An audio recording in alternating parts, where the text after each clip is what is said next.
An old portrait of twins looked harmless, until researchers enhanced the image.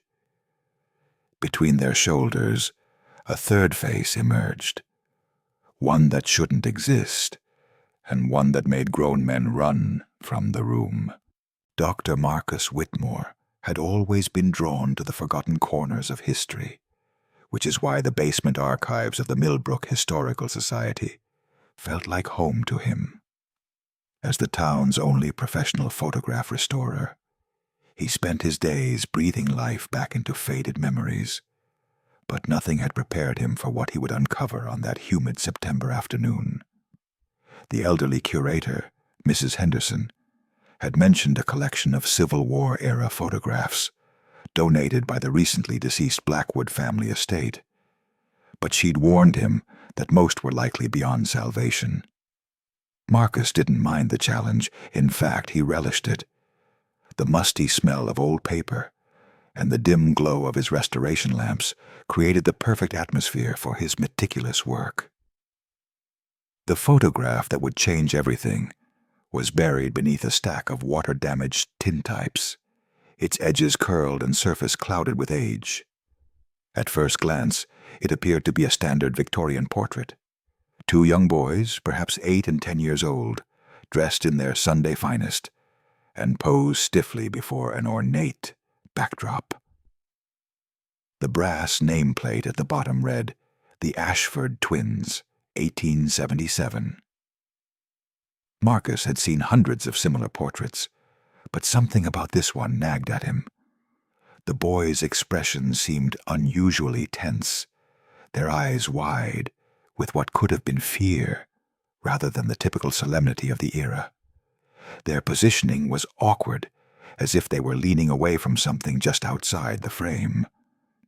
Using his most advanced digital enhancement software, Marcus began the painstaking process of restoration. Layer by layer, he removed decades of damage, adjusting contrast and clarity with the precision of a surgeon. The boys' faces became clearer, their clothing more defined, and the ornate backdrop revealed intricate details that spoke of a photographer's considerable skill. But as the image sharpened, something else began to emerge from the shadows between the two children. At first, Marcus thought it was merely a processing artifact, a trick of light and chemistry that sometimes appeared in old photographs. However, as he continued his work, the shape became unmistakably human. A pale, weathered hand was reaching between the boys, its fingers positioned as if about to grasp one of them. The hand appeared to emerge from thin air, with no visible arm or body attached to it. Marcus's rational mind immediately sought explanations. Perhaps a third person had been standing behind the children, and the photographic process had somehow obscured their body while capturing only the hand. Such anomalies weren't unheard of in early photography, where long exposure times and primitive equipment could create ghostly effects. Yet something about this particular image felt different, more deliberately sinister than accidental. Intrigued by the mystery, Marcus began researching the Ashford family. The Millbrook Library's genealogy section revealed that the twins, Edmund and Edgar Ashford, had lived on their family's estate just outside town, until a tragic fire claimed their lives in 1879, merely 2 years after this photograph was taken. Their parents had died in the same blaze, leaving no survivors to carry on the family name. The estate had been abandoned for decades before being demolished in the 1920s. What struck Marcus as particularly odd was the complete lack of any other photographs or documentation about the family, as if someone had deliberately erased their existence from the historical record. The photographer's studio mark in the corner of the image led Marcus to his next clue. Wilhelm's Portrait Gallery, Main Street, Millbrook. Local records showed that Heinrich Wilhelm had operated the studio from 1875 to 1881, when he'd abruptly closed his business and left town. Wilhelm had been known for his exceptional skill and had photographed many of Millbrook's prominent families, yet very few of his photographs had survived. This seemed strange for a photographer of his reported caliber, and Marcus began to suspect that something had happened to Wilhelm that had been covered up or forgotten by history. As evening approached and the Historical Society prepared to close, Marcus found himself unable to look away from the enhanced photograph. The mysterious hand seemed to beckon to him, and he noticed details that chilled him to the bone. The fingernails were long and dirty, suggesting manual labor, and there was something carved or tattooed on the wrist, a symbol he couldn't quite make out, even with maximum magnification. Most disturbing of all was the realization that the hand appeared to be reaching specifically for Edmund, the younger of the two boys, whose expression of terror now seemed heartbreakingly real. Marcus carefully saved his work and packed up his equipment, but he couldn't shake the feeling that he had stumbled upon something far more sinister than a simple photographic curiosity. Whatever happened in Wilhelm's studio that day, those boys knew they were in danger. Sleep eluded Marcus that night as images of the mysterious hand haunted his dreams. By dawn, he had made a decision that would consume the following weeks of his life. He would uncover the truth behind the Ashford twins' photograph, regardless of where it led him. His first stop was the Millbrook Cemetery, where a groundskeeper named Tommy Briggs proved surprisingly knowledgeable about the town's buried history. Tommy led him to the Ashford family plot, a neglected corner overgrown with weeds and marked by a crumbling granite monument. The dates confirmed what Marcus had already learned. The entire family had perished in 1879. But Tommy shared something that wasn't in any official record. "My grandfather used to work here back in the day," Tommy said, pulling weeds from the base of the headstone. "He always said there was something wrong about how that family died. Fire started in the middle of the night, spread too fast, and by the time help arrived, there wasn't much left to identify. But here's the strange part. My grandfather swore he'd seen Edmund Ashford in town just days before the fire, and the boy had been terrified, kept looking over his shoulder like someone was following him." Tommy paused, studying Marcus's face. "You're not the first person to come asking about the Ashfords. About 10 years ago, some fellow from the university was poking around asking the same kinds of questions. Haven't seen him since." The mention of another researcher sent a chill down Marcus's spine, but he pressed on with his investigation. The Millbrook Town Hall's record office yielded more pieces of the puzzle. Wilhelm's business license showed he had arrived in Millbrook in 1875, claiming to be a German immigrant with experience in the latest photographic techniques. However, his application contained inconsistencies. His supposed hometown in Germany had no record of his birth, and his references couldn't be verified. More intriguingly, Wilhelm had purchased an unusually large amount of photographic chemicals, far more than a small-town portrait studio would typically require. Marcus's breakthrough came when he discovered Wilhelm's arrest record, buried in a file that had been misfiled for over a century. In March of 1881, Heinrich Wilhelm had been charged with disturbing the peace and practices contrary to public morals. But the charges had been mysteriously dropped, and he'd left town within days. The arresting officer, Deputy Sheriff Martin Crawford, had noted in his report that Wilhelm's studio contained implements and substances of a questionable nature and photographs of a disturbing character, but no details were provided. Crawford's report mentioned that the arrest had been made following complaints from concerned citizens who witnessed unusual activities at night. The trail led Marcus to the basement of St. Mary's Church, where old parish records revealed that Father Mackenzie had performed blessing ceremonies at Wilhelm's former studio location in 1881, specifically to cleanse the premises of unholy influences. The priest's private journal, discovered in a trunk of donated items, contained entries that made Marcus's blood run cold. Father Mackenzie had written about photographic practices that violated the natural order, and images that captured more than mere physical likeness. Most disturbing was an entry dated March 15, 1881. The Wilhelm matter has been resolved, though I fear the damage to innocent souls may be irreversible. The photographs must be destroyed, but I worry that some may have survived. May God forgive us for allowing such evil to take root in our community. Determined to find Wilhelm's former studio, Marcus consulted old city maps and discovered that the building had stood where the current Millbrook Community Center now sat.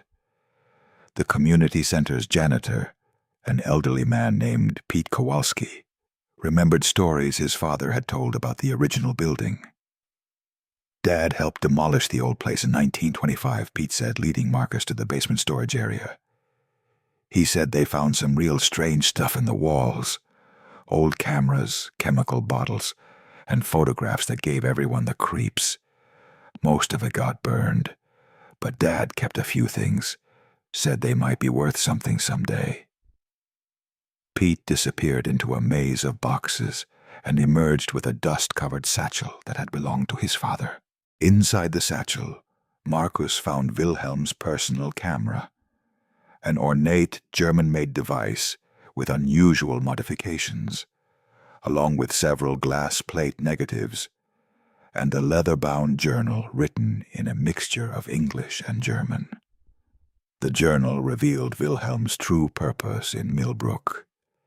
He had been experimenting with what he called spiritual photography, attempting to capture images of the deceased and commune with spirits through his camera. The entries grew increasingly erratic and disturbing, describing rituals performed during photo sessions and the use of spiritual mediums to enhance the connection between the living and the dead. One entry, dated September 1877, specifically mentioned the Ashford twins. The boys serve as excellent conduits. Their innocence makes them particularly receptive to spiritual contact. The entity that manifests during their sessions grows stronger with each exposure. The final pieces of the puzzle came from Wilhelm's descriptions of his assistant, a man named Jeremiah Thorne who had died in 1875, the same year Wilhelm arrived in Millbrook. According to the journal, Thorne had been the town's gravedigger for over 20 years, before dying in a cave-in at the cemetery. Wilhelm claimed to have summoned Thorne's spirit to assist in his photographic experiments, using the dead man's connection to other spirits to create images that revealed the presence of the deceased. The journal's last entry, dated March 1881, was barely legible. Thorne has become too powerful. The photographs no longer serve my purpose. They serve his. The children. God help me. What have I done to those innocent children? As Marcus sat in the community center's basement, surrounded by the remnants of Wilhelm's unholy experiments, the truth began to crystallize in his mind. The hand in the Ashford twins' photograph didn't belong to someone standing behind them. It belonged to Jeremiah Thorne's spirit, reaching through from the realm of the dead.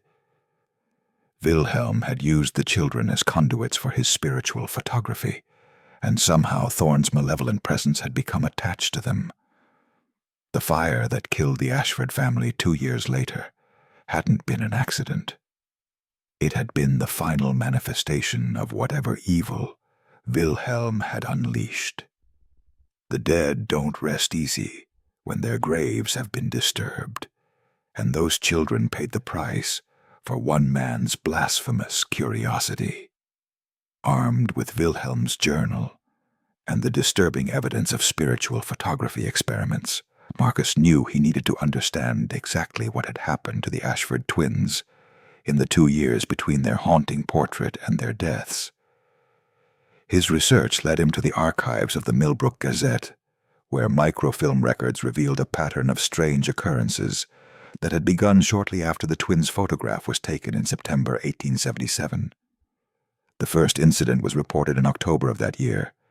Neighbors complained of unnatural sounds coming from the Ashford estate at night, described as the sound of digging and the scraping of shovels against stone. When Sheriff Crawford investigated, he found nothing disturbed, but noted that the family servants had begun quitting without explanation. By December 1877, the reports had escalated. The Ashford twins had stopped attending school, with their teacher, Miss Caroline Winters, noting in her records that both boys had become unnaturally pale and withdrawn, often staring at empty spaces, as if seeing things others cannot.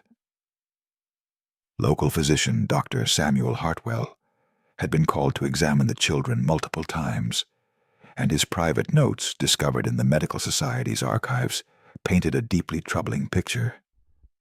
"The boys exhibit signs of severe psychological distress," he wrote. "They speak of being followed by a dirt man who whispers to them at night. Edmund, the younger twin, has developed a pronounced fear of darkness and refuses to sleep alone. Their parents are at their wits' end. Seeing them then." Marcus's investigation took a darker turn when he discovered that 3 other children in Millbrook had died under mysterious circumstances between 1878 and 1881. All of them had been photographed by Wilhelm. The death certificates cited various causes: drowning, fall from height, and consumption.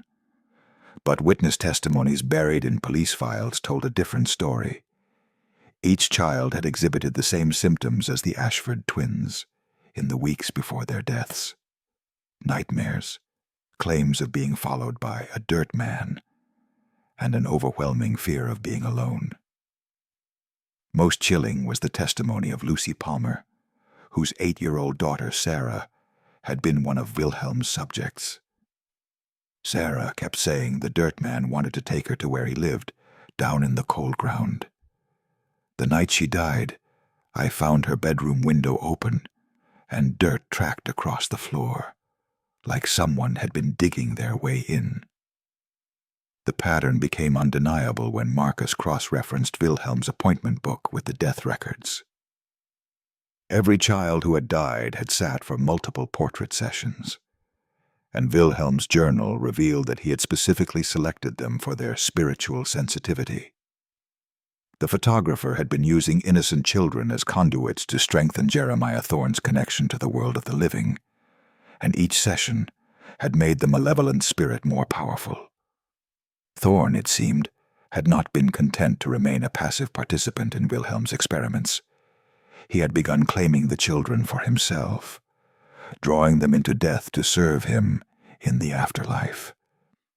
The truth about the Ashford twins' final fate emerged from an unlikely source: the personal diary of their governess, Miss Eleanor Fairchild, which Marcus found in the estate sale records of a family who had purchased items from the abandoned Ashford property. Miss Fairchild's entries from 1879 provided a harrowing account of the twins' final months.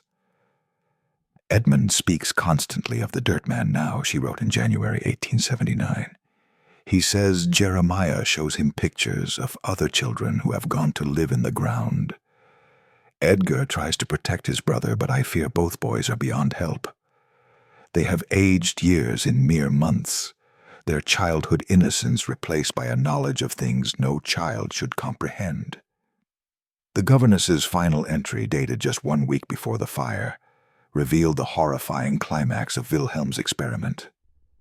The boys came to me tonight with dirt under their fingernails and earth in their hair.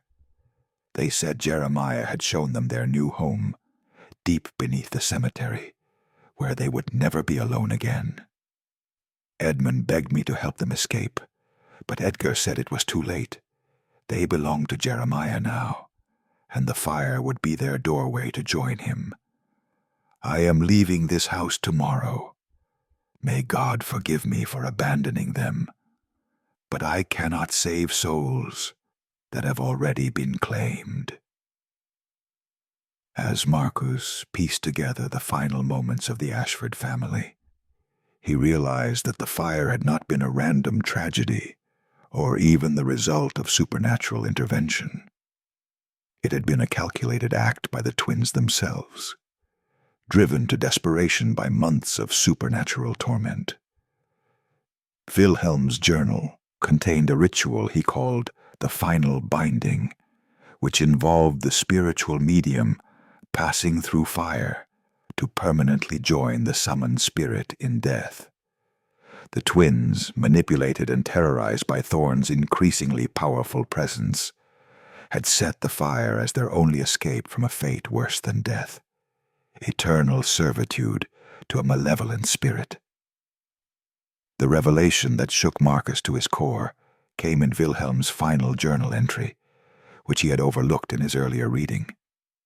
Written in a shaking hand just before the photographer fled Millbrook, it read, "Thorn has revealed his true purpose. The children were never meant to be conduits. They were meant to be companions. He has been alone in death for too long, and seeks to build a family of innocents to serve him in the grave.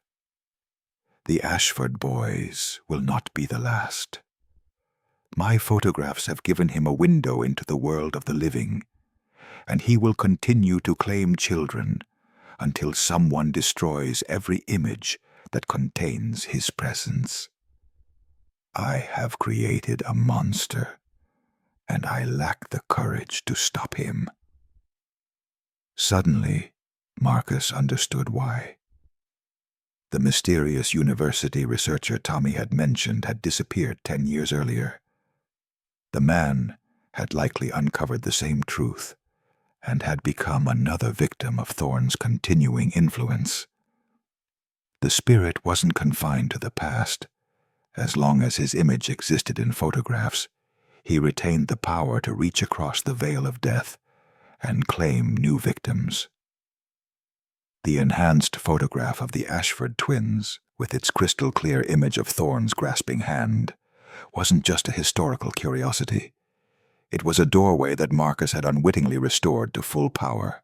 The gravedigger's hand reaches through time itself, and every photograph that bears his image is an invitation to join his eternal, horrible family.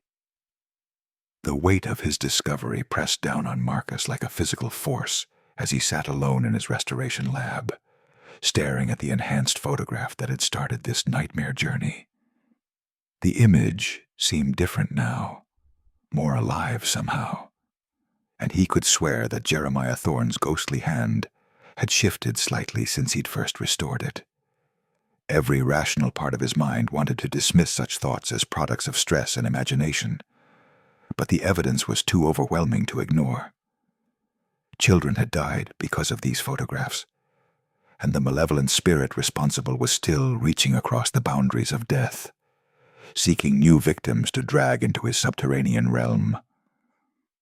Marcus's first instinct was to destroy the photograph immediately, but Wilhelm's journal had warned against such rash action.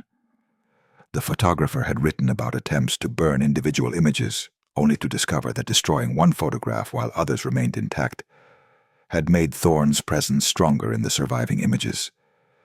The spirit's power was distributed across all the photographs containing his image, and only by destroying every single one simultaneously could his connection to the living world be severed permanently. This meant Marcus had to locate every surviving photograph from Wilhelm's collection, a task that seemed impossible given that the images had been scattered for over a century.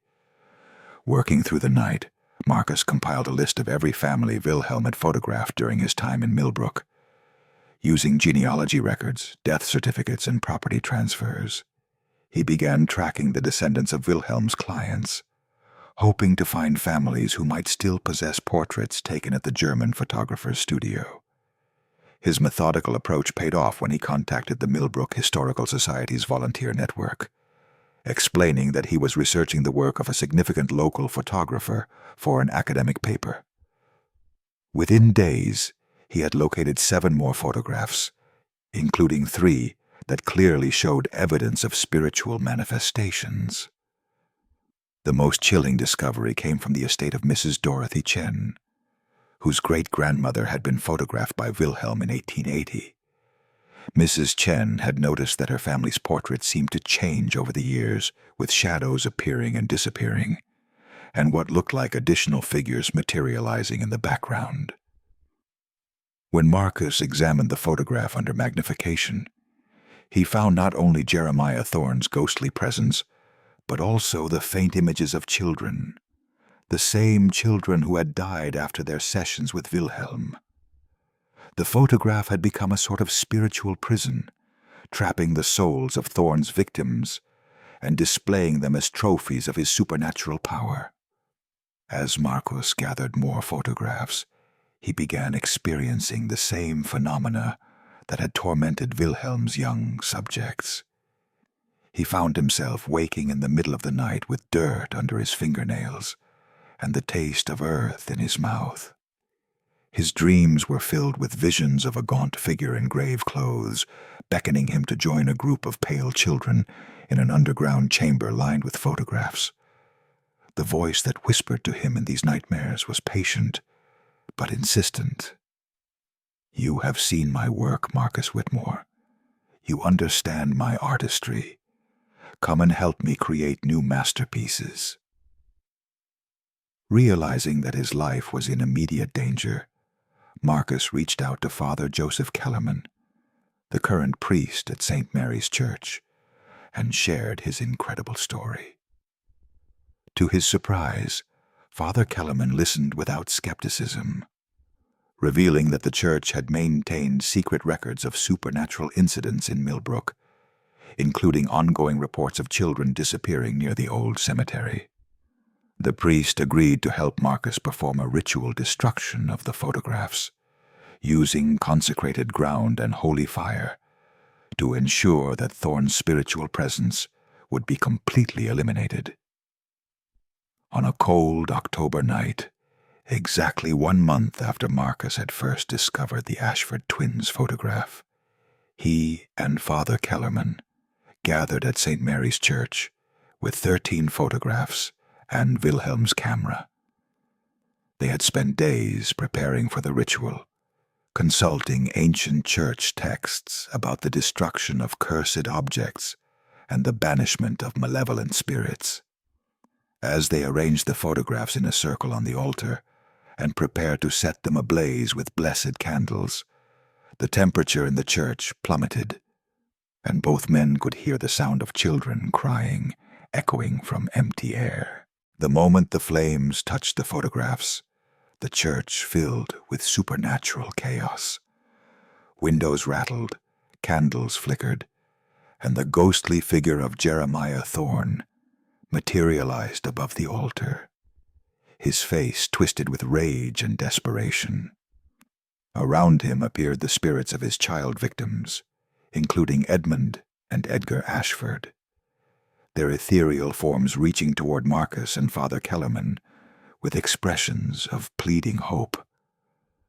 As the photographs burned, the spirits began to fade, finally free from their century-long imprisonment.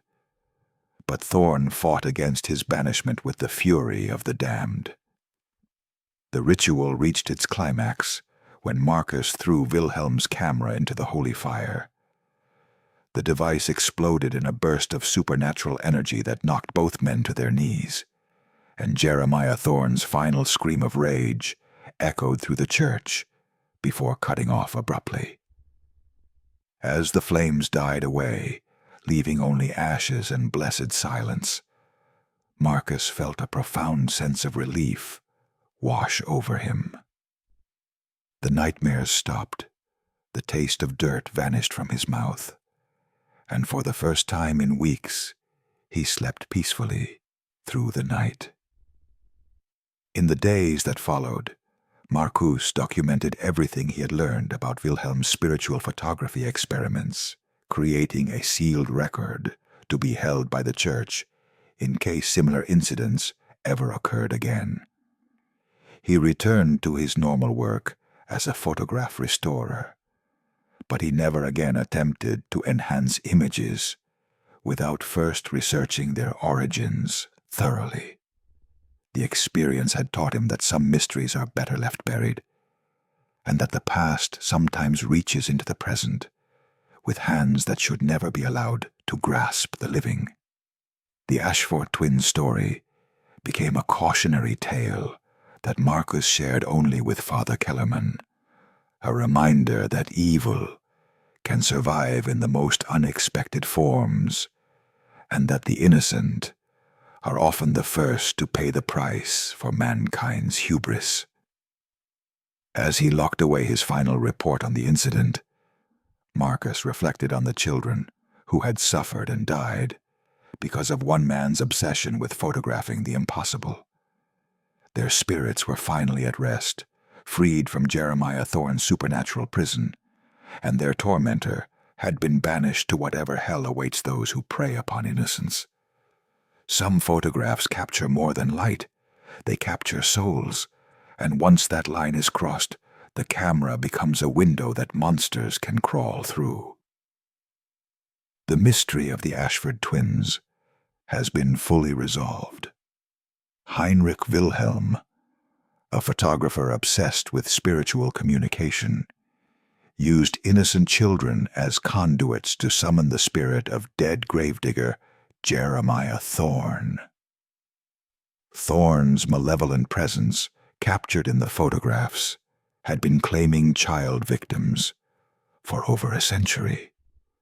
Marcus Whitmore's investigation uncovered this supernatural threat and led to the ritual destruction of all remaining photographs, finally freeing the trapped spirits and ending Thorne's reign of terror.